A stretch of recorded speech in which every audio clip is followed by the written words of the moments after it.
જાણો, શીખો અને અપડેટ રહો. દુનિયાભરની અવનવી અપડેટ્સ મેળવવા માટે આજે જ અમારી યુટ્યુબ ચેનલને સબસ્ક્રાઇબ કરો. ચાલો આજે વાત કરીએ ભારતના ઇતિહાસના એક એવા સમયની જેણે દેશનો આખો નકશો જ બદલી નાખ્યો. આ કહાણી છે દિલ્હી સલ્તનતની, એક એવી સફર જેણે ભારતના આવનારા ભવિષ્યનો પાયો નાખ્યો. હા, બરાબર, પૂરા 320 વર્ષ. આ કોઈ નાની સૂની વાત નથી. જરા વિચારો, 320 વર્ષ એટલે તો કેટલી બધી પેઢીઓ આવીને જતી રહી હશે, કેટલાય યુદ્ધો થયા હશે અને કેવો જબરદસ્ત ઇતિહાસ લખાયો હશે, નહીં? અને આ લાંબા સમયગાળામાં દિલ્હીના તખ્ત પર રાજ કોણે કર્યું?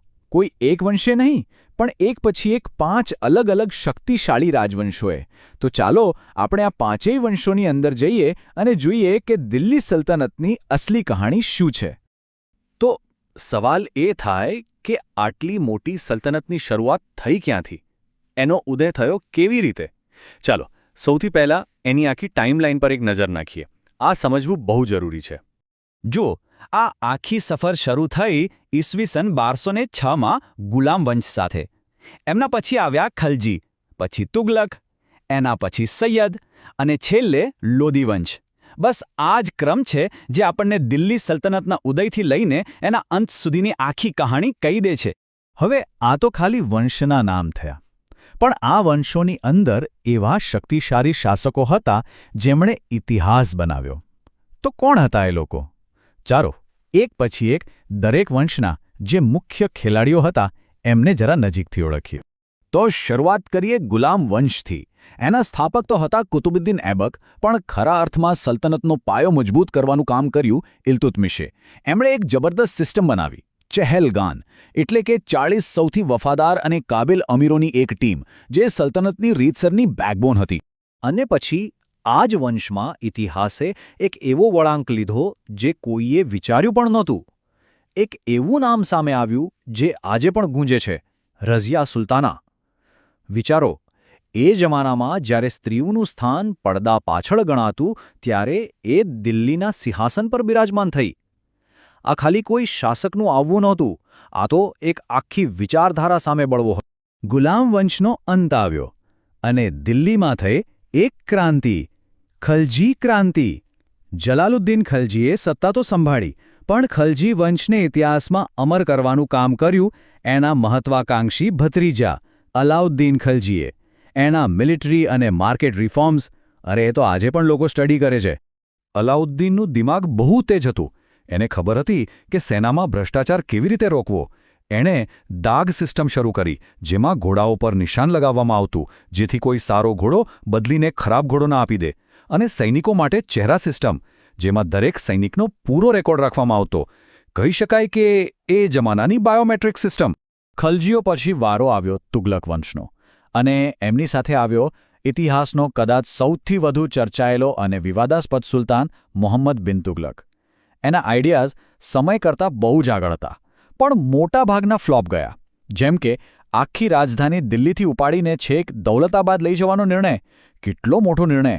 અને હા, એના જ સમયમાં famous African traveller ibn Battuta ભારતમાં આવ્યા હતા. તુગલક વંશ પછી એવું લાગ્યું કે જાણે દિલ્હી સલ્તનતનો સૂરજ ધીમે ધીમે આથમી રહ્યો છે. સૈયદ વંશ આવ્યો, પછી લોધી વંશ આવ્યો, પણ એ લોકો પેલી જૂની શાન, પેલો જૂનો દબદબો પાછો ના લાવી શક્યા. ખિઝર ખાનના સૈયદ વંશ અને બહેલોલ લોધીના લોધી વંશ સાથે દિલ્હી સલ્તનત હવે એના અંત તરફ આગળ વધી રહી હતી. સારું, આપણે રાજા મહારાજા અને વંશોની તો ઘણી વાત કરી, પણ એક વાત વિચારો, આટલું મોટું સામ્રાજ્ય ખાલી તલવારના જોરે ચાલે? ના ચાલે. એની પાછળ એક આખી સિસ્ટમ, એક મજબૂત એડમિનિસ્ટ્રેશન હોવું જોઈએ. તો ચાલો હવે એ જોઈએ કે દિલ્હી સલ્તનતનું રાજકાજ ચાલતું કેવી રીતે હતું. અને આ કોઈ નાનો સૂનો પડકાર નહોતો. આટલો મોટો દેશ, જ્યાં અલગ અલગ ભાષાઓ બોલાય, અલગ અલગ સંસ્કૃતિઓ હોય, એ બધા પર એક જગ્યાએ દિલ્હીમાં બેસીને રાજ કરવું, એ ખરેખર બહુ મોટી વાત હતી. પણ એમની પાસે આનો એક ઉપાય હતો, એકદમ વ્યવસ્થિત એડમિનિસ્ટ્રેટિવ સ્ટ્રક્ચર. જો સૌથી ઉપર, ટોપ પર હતો સુલતાન. બધો પાવર એની પાસે. એની નીચે આખા સામ્રાજ્યને અલગ અલગ પ્રાંતોમાં વહેંચી દીધું હતું, જેને ઇખ્તા કહેવાતા, અને એના હેડને કહેવાતો ઇખ્તેદાર. અને છેક નીચે ગ્રાસરૂટ લેવલ પર શાસનનો સૌથી નાનો પણ સૌથી અગત્યનો ભાગ હતો ગામ, જેનો વહીવટ મુખી અથવા મુકાદમ સંભાળતા હતા. સિમ્પલ અને અસરકારક. જુઓ, સત્તા તો આજે છે ને કાલે નથી, પણ અમુક વસ્તુઓ એવી હોય છે જે સદીઓ સુધી ટકી રહે છે.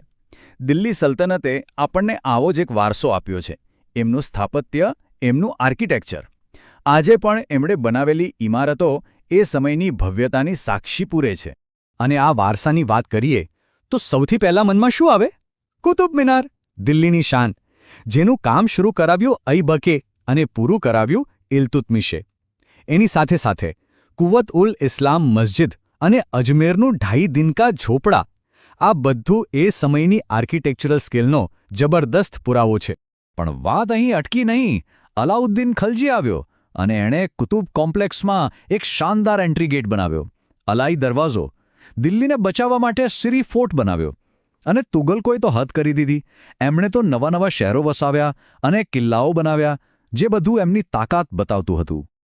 પણ ઇતિહાસનો એક નિયમ છે: જે પણ ઉપર જાય છે એ નીચે પણ આવે છે. દરેક ઉદયનો એક અંત હોય છે, અને દિલ્હી સલ્તનત સાથે પણ એવું જ થયું. તો ચાલો હવે આ મહાન સામ્રાજ્યના અંતની કહાણી તરફ જઈએ. અને હા, એ પણ જોઈશું કે જ્યારે ઉત્તર ભારતમાં આ બધું ચાલી રહ્યું હતું, ત્યારે દક્ષિણ ભારતમાં શું થઈ રહ્યું હતું. ત્યાં એક અલગ જ ઇતિહાસ લખાઈ રહ્યો હતો. વર્ષ હતું 1526 અને જગ્યા હતી પાણીપતનું મેદાન. ઇતિહાસનું એક એવું યુદ્ધ જેણે બધું બદલી નાખ્યું. એક બાજુ હતો દિલ્હી સલ્તનતનો છેલ્લો સુલતાન ઇબ્રાહિમ લોધી, અને એની સામે હતો મધ્ય એશિયાથી આવેલો એક નવો દાવેદાર બાબર, જેની આંખોમાં હિન્દુસ્તાનમાં એક નવું મુગલ સામ્રાજ્ય સ્થાપવાનું સપનું હતું. અને પરિણામે ભારતનો ઇતિહાસ હંમેશા માટે બદલી નાખ્યું. બાબરની આધુનિક તોપો સામે લોદીની વિશાળ સેના ટકી શકી નહીં. ઇબ્રાહિમ લોદીની હાર થઈ, અને એની સાથે જ દિલ્હી સલ્તનતનો 320 વર્ષ લાંબો સફર પૂરો થયો. એક યુગનો અંત અને એક નવા મુગલ યુગની શરૂઆત. પણ અહીં એક વાત યાદ રાખવી જરૂરી છે. ભારત એટલે ખાલી દિલ્હી નહીં. જે સમયે ઉત્તરમાં આ સલ્તનતનો દબદબો હતો, એ જ સમયે દક્ષિણ ભારતમાં 2 બીજા મોટા સામ્રાજ્યો પોતાની તાકાત વધારી રહ્યા હતા. એક હતું વિજયનગર સામ્રાજ્ય અને બીજું હતું બહમની સલ્તનત. આ બંનેની કહાણી વગર ભારતનો ઇતિહાસ અધૂરો છે. તો છેલ્લે એક સવાલ સાથે આ વાત પૂરી કરીએ. શું દિલ્હી સલ્તનતનો અંત એ સાચે જ એક અંત હતો, કે પછી એક નવી શરૂઆત માટેનો પાયો હતો? એક એવા સામ્રાજ્ય માટેનો પાયો જેનું નામ હતું મુગલ સામ્રાજ્ય, જેણે આવનારા સેંકડો વર્ષો માટે હિન્દુસ્તાન પર રાજ કર્યું. વિચારવા જેવી વાત છે, ખરું ને?